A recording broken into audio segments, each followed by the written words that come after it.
Misinformation on social media could be fueling vaccine hesitancy. Joining us now to discuss how platforms are dealing with the problem is Chris Kelly, former chief privacy officer at Facebook. And it's good to see you, Chris. I like that former. I would be former, too. If I had to Thanks so much for having me, Joe. If I had to deal with, the daunting issues and it's not just, the vaccine is just one of a myriad of issues that put so much onus on the company itself that I don't think when it was being thought of or founded that you knew that these immense problems were going to come. And I really don't know. I don't have an answer how you deal with it. It's difficult. There is an unbelievable amount of misinformation out there. And, at the beginning of the COVID crisis, Facebook tried, and I think largely succeeded in taking a leadership role about getting good, solid information out. And, sustaining that effort takes a great deal of focus. And I think that there's a bit of concern that maybe they've lost some of that right now. But I do think that there continues to be a dedication to making sure that good information gets to people on the part of the company. Succeeding in an era when, so many various players like to spread misinformation continues to be an incredible challenge for Facebook, for Twitter, for all social media. And for mainstream media, too, by the way, in a number of different cases. There's no doubt.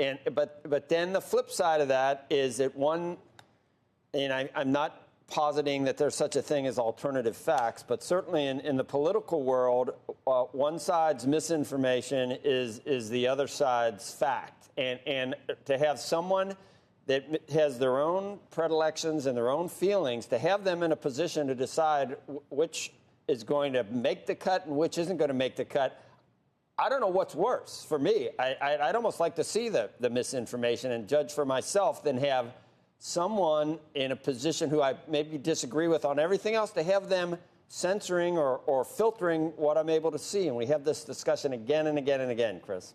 And determining those trust factors for individuals in media and how they build that into their own individualized feeds and the way that they approach the information diet that we all have is one of the biggest challenges of the social media age. And when you have this radical interconnectivity, when you have it modeled based on people's friend connections and then on interest graphs too, you've got the social graph and you've got the interest graph. And Facebook and Twitter are constantly trying to broker those to present you with the most relevant information to you at any given time.